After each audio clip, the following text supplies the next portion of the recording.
Presidential Broadcast Service. Radyo Pilipinas. Radyo Publiko ng Bagong Pilipinas para sa Bagong Pilipino.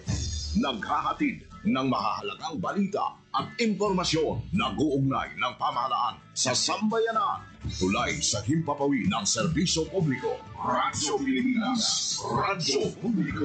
Ang boses ng Pangulo. Sa Iloilo, Radyo Pilipinas. 585 AM. Oras sa Radyo Pilipinas, alas 4:09 sa hapon. Gikan sa hulot balitaan sa PBS, Radyo Pilipinas, Iloilo. Gintipon sa bukos na pwersa sa News and Public Affairs Division. Mga pagsaysay sa mga hitabo o aksyon, mga pananawan, kag desisyon, mga hibubulon sa napikuhan na sektor, mga dalagpo nga balita, diri sa Iloilo. At mga bahin sa Kabisayang nagkatunan. Mga balita na natipon sa sulod sa naligan ng 24 oras. Inyo mabatian sa Headliners Was. Kagkaroon, yari ang inyong PBS News Team.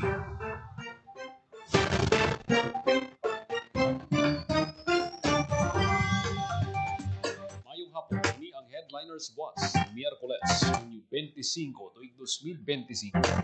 Inyo tagbalita, Joseph Paul Noblesa Tarosa. Kagkaroon sa mga Pangulong dinalan. Syudad sang Iloilo may 255 na kakaso sang dengue as of June 24.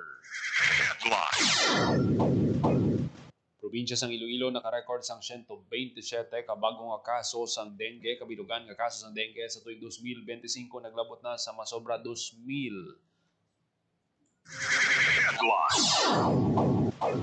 Kaso sang animal rabies sa Western Visayas sining 2025 naglabot na sa 43.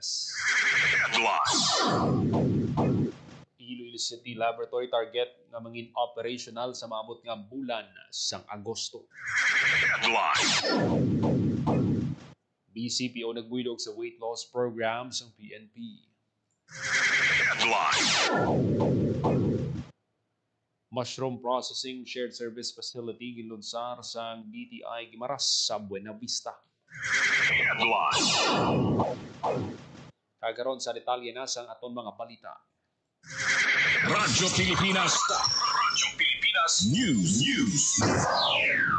Syudad sang Iloilo may 255 na kakaso sang dengue as of June 24. Detalye sang balita sa report ni Janelle Baclay. Radyo Pilipinas. Radyo Pilipinas Report. May nagdugang nga 5 kaaktibong kaso ng dengue sa siyudad sang Iloilo. Sa datos ng Iloilo City Epidemiology and Surveillance Unit diara na sa 255 ang kabilugan nga kaso ng dengue sa siyudad, ano mga active cases. Isa na patay kay 248 na naka-recover as of June 24. Padayon nga ginapangabay sa City Health Office ang pumuluyo nga sakdago ng mga programa para matapna ang lamok nga carriers ng dengue virus. Ginpahay ni Dr. John Regine Ancino Cortinella, Medical Officer 3 sa ICESU, magluwas sa pagpanglimpyo magbastante nga supply sang bulong ang CHO. Na mahimo man magamit sa pagpatigayon sa misting activity pananglit, mag-request ang mga barangay kag bulutuan. Para sa Bagong Pilipinas, Gino Baclay, Radyo Pilipinas, Radyo Publiko. Radyo Pilipinas. Radyo Pilipinas News. Probinsya sa Iloilo naka-record sang 127 kabagong nga kaso sang dengue, kabilugan nga kaso sang dengue sa tuig 2025 naglabot na sa masobra 2,000. Detalye sang balita sa report ni Marian Grace Eranieta. Radyo Pilipinas. Radyo Pilipinas Report. Naka-record sang 127 kadugang nga kaso sang dengue ang probinsya sang Iloilo sa Morbidity Week 24 o kung humanin Hunyo 7 tubtub Hunyo 14. Sandig sa datos sang Iloilo Provincial Health Office, pinakamadamo nga na-record ng bago nga kaso ang munisipalidad sa Pototan nga may 14, ginsundan sang Dumangas sa Kalinog nga may tig 11, kag Leon nga may 10. Bangod nga may nagduga nga 127 ka kaso, naglabot na sa 2,178 ang kabilugan nga kaso sang dengue sa probinsya humalin Enero 1, tubtub Hunyo 14, sini nga tuig nga mas mataas, sang 73% ikumpara sa 1,259 lang nga kaso sa pareho nga period sang 2024. Sa masobra 2,000 nga kaso sini nga tuig, pulo na ang napatay. Gimpahayag ni Dr. Ronnie Labis, Head sang Health Service Delivery Division sang Iloilo Provincial Health Office nga kalabanan sa mga nagadengue sa probinsya ang yara sa 1 to 9 years old nga age group. Panugyan ni Dr. Labis sa pumuluyo nga ipatuman ang 4S strategy, ang search and destroy mosquito breeding sites, secure soil protection using insect repellents, support fogging only in hotspot areas kag seek early consultation, agud mapunggan ang morbidity kag mortality kag magupod sa limpyo Iloilo nga kampanya sa gobyerno provinsyal. Kung mahilanak nga 2 days or more, magkatugilan sa Alcinosit Pro Hospital o private clinics para malantaw kung initugas ang dengue o kung iban nga balatian. Kung may komplikasyon ng dengue, basta plano ini mahibaluan kung mapulog sa nagkakaigo nga health facility. Nabatian ang kabayas ang pahayag ni Dr. Labis. Para sa Bagong Pilipinas, Marian Grace Aranyata, Radyo Pilipinas, Radyo Publiko. Kasos ang animal rabies sa Western Visayas sining 2025 naglabot na sa 43. Detalye sang balita sa report ni Mary Hope Torrechante. Radyo Pilipinas. Radyo Pilipinas. Report. Naglabot na sa 43 ang animal rabies cases sa Western Visayas. Inisandig sa confirmatory test nga ginhiwat sang Regional Animal Diagnostic Laboratory sa Department of Agriculture Western Visayas halin sang Enero tubtob Hunyo sini nga tuig. Suno kay RADDL Chief Lerisa Balopeños sa programang Usapang Agrikultura, pinakamadamo nga kaso na balhag sa Iloilo nga sa karon yara na sa 32 duha diri na record sa Iloilo City. Samtang sa kabilugan nga kaso 42 ka ido ang nagpositibo sa rabies kag isa ka kuring. Indi kaangay sa nagligad nga tuig wala na nalakip sa isip sini nga 2025 ang Negros Occidental bangod sang pagtukod sang Negros Island region. Sa piyak nga bahin ginpahayag ni Balopeños nga ang rabies kabahin sang priority diseases nga ginatutukan sang ahensya bangod posible ni makalaton sa tao kag makamamatay. Para sa Bagong Pilipinas, Hope Torrechante, Radyo Pilipinas, Radyo Publiko. Radyo Pilipinas. Radyo Pilipinas News. DA-DNR may nagapaday nga kolaborasyon sa exotic animal testing para sa disease surveillance kag environmental safety. Detalye sa balita sa report ni Hope Torrechante. Radyo Pilipinas. Radyo Pilipinas. Report. May ara sang ongoing collaboration ang Department of Agriculture ug Department of Environment and Natural Resources para sa pagtest sa mga kasapatan na kipna ang exotic animals. Iniagod masiguro nga wala sang may maglapta nga balatian sa kasapatan kag matipigan ang palibot. Ang kolaborasyon ginalakipan sang wildlife disease surveillance, necropsy kag data sharing sa magtimbang nga ahensya. Suno kay Lerisa Balopeños, Chief sang Regional Animal Diagnostic Laboratory, sila ang nag-certify sang kabangdanan sa kamatayon sang sapat pinaagi sa necropsy. Nagabulig man sila sa surveillance sang avian influenza. Ginklaro sang laboratory chief nga hindi lang eksklusibo sa mga baboy, manok, kanding, baka kag karabaw ang ila nga trabaho, kundi ila man ginabato ng mga samples gikan sa DENR sa mga wild ukon exotic animals. Para sa Bagong Pilipinas, Hope Torrechante, Radyo Pilipinas, Radyo Publiko. Radyo Pilipinas. Radyo Pilipinas News. Sa maabot nga bulan sang Agosto ug Setyembre sa bunga tuig ginapananaw nga mangin operational na ang Iloilo City Laboratory. Ang daan nga COVID lab ang gin-convert bilang laboratorio sa di pwede maka-umudar sa tanan nga laboratory test suno kay Chiki Blanca Flor in charge sang molecular laboratory. Sa karong ginahikot na ang mga permits para sa natala nga pagbukas sang laboratorio nga ginpaidalom sa retrofitting kag rehabilitasyon pananglit mapa-accredit sa PhilHealth sara makapatest sang libre ang pumuloy sa syudad kag bukas man ini sa iban pa nga luyag magpa-laboratory dugang pa ni Blanca Flor. Radyo Pilipinas. Radyo Pilipinas News. Pinakauna nga session sa bag-o nga legislative building sa City Council giniwat mga outgoing members ng konseho nagpasalamat sa pumuloy. Detalye sa balita sa report ni Janelle Baclay. Radyo Pilipinas. Radyo Pilipinas. Report. Giniwat sa bagong legislative building ang katapusan ng sesyon sa makatapos sa sangguniang panglungsod. Ini ang unang kahiginaan nga nagamit sa mga konsyal ang ila bagong session hall nga nahamtang sa 7th floor sang legislative building. Sa giniwat nga sesyon sang SP ginatagan sang pribilehiyo makahambal ang outgoing members ng City Council nga mosanda ay Councilor Candice Magdalene Tupas, Eli Stante Jr., Dr. Nick Baronda kagawad Sumacuel Nava. Lagip man sa mga katapusan nga nagtambong sa sesyon si outgoing Vice Mayor Jeffrey Ganzon. Sa iya farewell speech ginang pasalamatan ni Ganzon ng mga opisyal sa syudad. Sa pagpamuno ni Iloilo City Mayor Jared Reñas, mga kulig sa SP, mga empleyado kag pumuluyo. Gin panawagan naman ni Councilor Estante sa konseho ang ang mag-unite para sa kaayuhan sang pagserbisyo sa pumuluyo. Sa ilang pagbiya sa pwesto, ginpahayaga nanday Tupas Nava kag Baronda. Mapadayon gyapon sila nga magapantay kag magaserbisyo sa ilay kasangkol bilang pribado nga individual. Para sa Bagong Pilipinas, General Baclay, Radyo Pilipinas, Radyo Publiko. Radyo Pilipinas. Radyo Pilipinas News. 66 ginaduso ang master's program sa packaging engineering sa CPU. Detalye sang balita sa report ni Hope Torrechante. Radyo Pilipinas. Radyo Pilipinas. Report. Handom sa Department of Science and Technology Western Visayas ang pagtanyag sa Central Philippine University sa master's program sa packaging engineering. Suno kay Engineer Rowan Hilonga, Regional Director sa DOST6, suportado sang ahensyang pagtuon sang faculty sang CPU tukoy sa packaging science and technology sa Guasang Pungsod. Nagalaom si Hilonga nga sa pagbalik sa mga manunudlo sa Pilipinas, makatanyag man sila sa master's program, kagang iban pa nga bulutuan sa rehiyon makasunod man sa banas nga ginsuguran sang CPU. Ginpahayag ni Hilonga nga nagapabili nga nagaisahanon nga universidad sa Pungsod ang Central Philippine University na nagatanyag sang packaging engineering. Gin-highlight sang regional director ang dako nga papel sang packaging sa micro, small, medium enterprises. Para sa Bagong Pilipinas, Hope Torrechante, Radyo Pilipinas, Radyo Publiko. Radyo Pilipinas. Radyo Pilipinas News. SWD Field Office 6 nakapalabot sa masobra 118 million nga bilis ang assistance sa mga pamilya sa Negros Occidental nga naapektuhan sa paglupok sang bulkang Kanlaon. Detalye sang balita sa report ni Marian Grace Erenieta.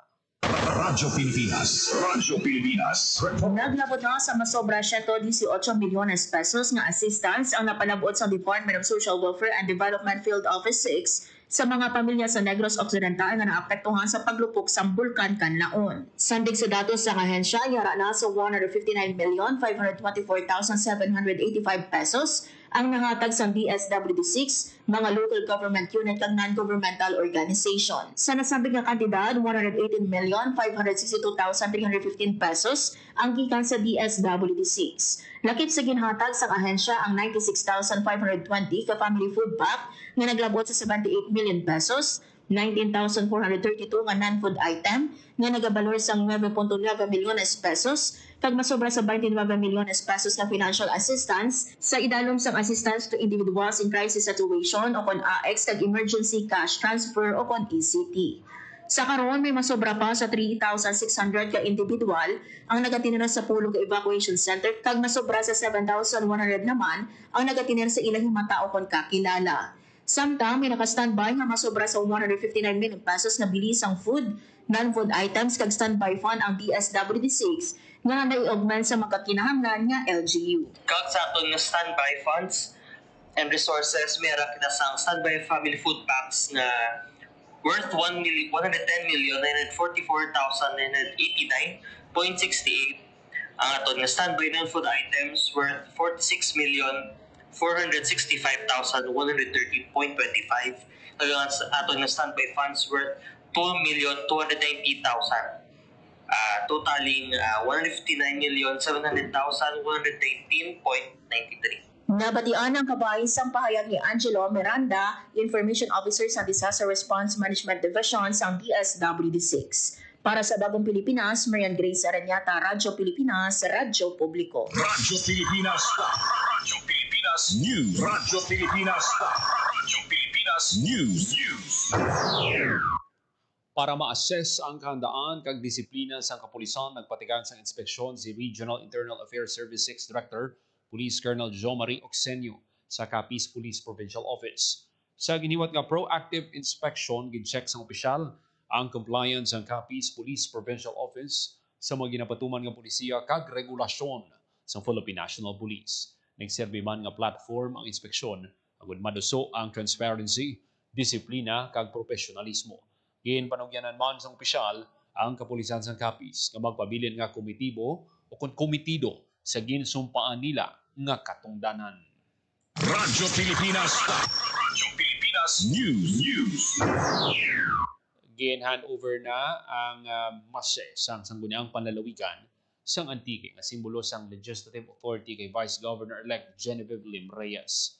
Ang pag-hand over sang mase gikan kay outgoing Vice Governor Edgar Denosta kay restanda sang transition sang lideratura sa probinsya.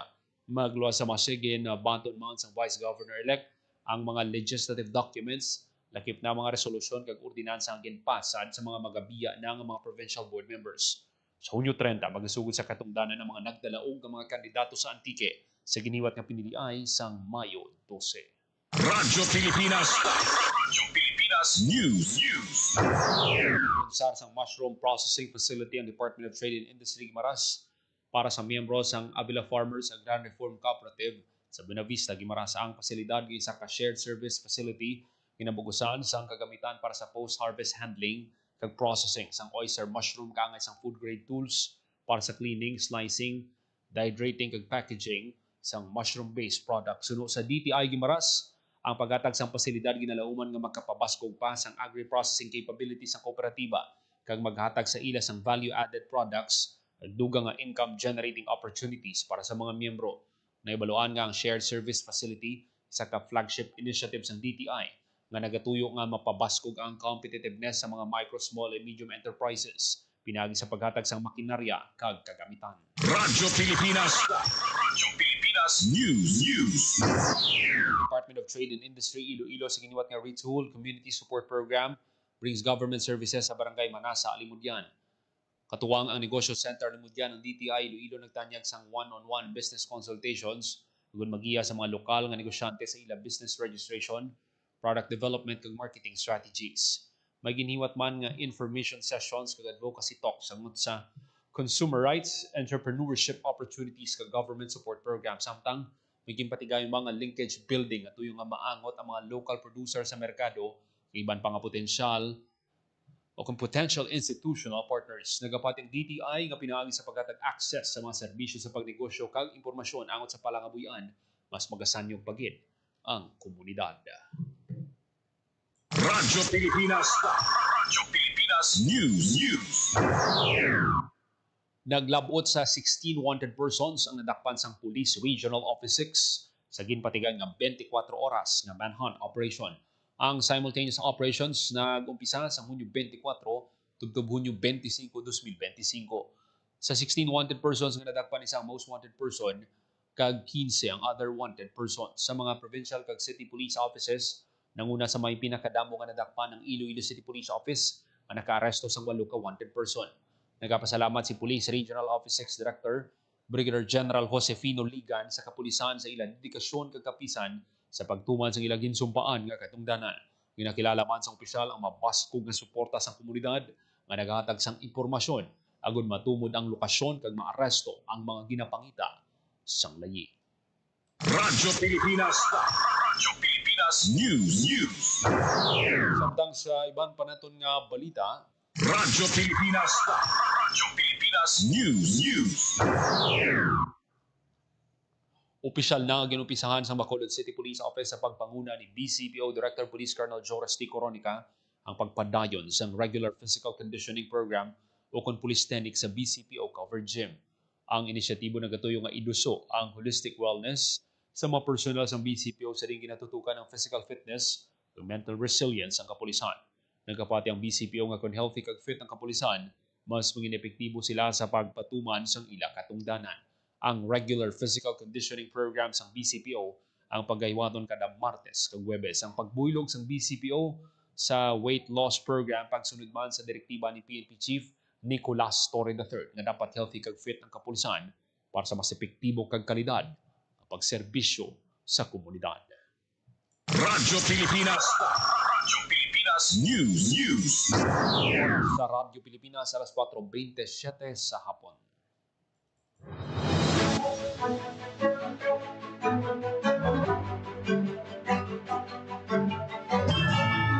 Kagamihan ito manatipon nga balita sa PBS Radyo Pilipinas Iloilo News Team.